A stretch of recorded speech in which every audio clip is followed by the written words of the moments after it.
Hi, I'm Victor Vogel from Building Renaissance Leaders podcast. I have a request of you. I need some help. I am working on an instrument called the Interpersonal Communication Leadership Assessment. And this assessment is one I haven't seen anywhere in this comprehensive manner, focused specifically on leaders, but actually it would work for any individual who wants to take it. The reason I need your help is I need someone to go to my website and take this assessment. I am running the current statistics on this, and the information and data that you provide after you take the assessment will be very helpful in me running the statistics on the assessment, deciding what questions work, which ones don't, and of course, narrowing the question down from the comprehensive questions I have right now to a few that will also tell me exactly what we would like to know about this area. What I'd like to do is just kind of run over here to my assessment area and let you know a little bit about what's going on here. This is in my website. You'll see it. It says Interpersonal Communication Leadership Assessment. All you have to do is go in there. Once you go in there, you can start the assessment here, and you walk down through the assessment, and it'll ask you some questions about how you're taking the assessment, and then we'll move into the assessment. Some things that can help you along the way if you want to understand a little more about what's important about interpersonal communication is uh, as I built this survey, over 40 years, I probably assessed tens of thousands of employees. And during that period of time, a lot of the times, well, nearly every time after I've completed assessments, I do interviews with employees and to validate the data on the assessment. And what I'm doing during those interviews is just one, making sure what the assessment data said kind of correlates with what employees are actually telling me also. But I also ask two or three questions, and one of the questions I ask during that period of time where I'm interviewing employees is what one thing would you like your leader to do better? And inevitably, and nearly all of the responses I get back to that question, it's communication. And when I query what they mean by communication, just to try to get an understanding of some behaviors I could look at, it almost always came down to interpersonal communication behaviors. Now, I know this because I spent 8 years of my life going through and getting my master's degree and halfway through my doctorate degree before the pressures of family life and work travel, I just couldn't finish those. Uh, but through all that period of time, I learned a lot about interpersonal communication, the dynamics of it. And I've recognized over the years that most people have not been trained in interpersonal communication. So I took that plus the journaling I did over these tens of thousands of employees I talked to. I wrote down most of the time those answers that they gave to those questions, and I began to filter through those answers that correlated highly to some of the stuff I learned through my education.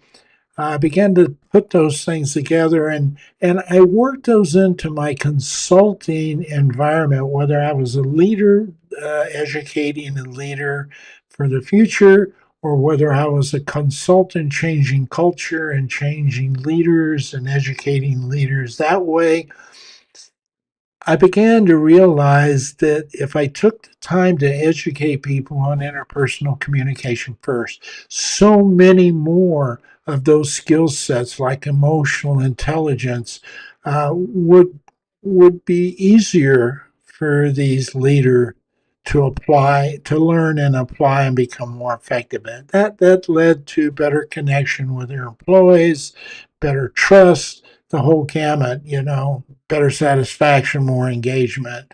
That's what we found as we watched leaders change through these educational processes. And that always began with the interpersonal education. Of course, there was other stuff going on at the same time, but certainly the interpersonal stuff made it much easier. That's after I retired, and over this last, I've been retired about 18 years, but the last 5 or 6 years, I've dug back into leadership because I've noticed a weakness in leadership. That's what led me to write my book about my paradigm shift theory on leadership called Renaissance Odyssey. Some other books on communication that small businesses could take a look at and would make it effective for them. I developed a course that basically is the same thing I taught leaders for all these 40 years, but I put it into a virtual world environment and I'm teaching it like a seminar course. And I just rolled it out. So that's just now catching on. I'm not advertising it, so not a lot going on there, but it's a great course. It's 24 hours, one night a week, 2 hours a night for 12 weeks. And we cover a lot of topics that I covered with leaders over those 40 years to help them improve. This survey is very much in line with it. It falls very much in line with those 12 areas I teach in that course. And these are actually behaviors, like you can see in this one particular one that's on the screen now. It says, when talking with your leader, you feel your leader is talking to you as a person, someone who knows your values and beliefs, and your home life, and what's important to you and how you feel. Okay?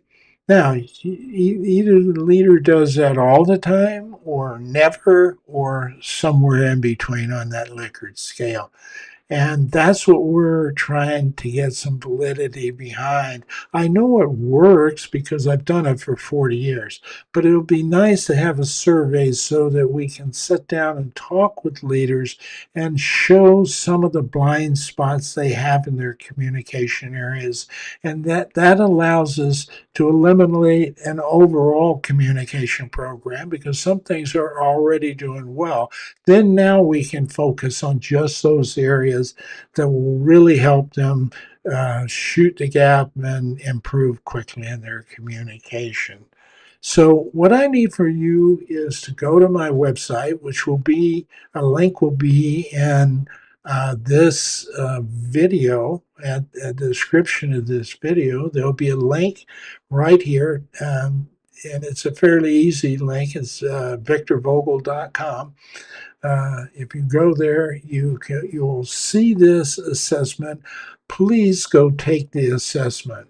After you hit the submit button, I think if there's a place for you to leave an email if you want some feedback. I don't. It's an option on your part to do that. I don't sell emails. I'm not marketing through emails. I'm not even marketing. I'm just generating information and knowledge right now and writing books. So I'm not going to be pestering your email, or I'm not going to be selling it to somebody else to pester you. I hate that when that happens to me, so I definitely won't want to do that for this.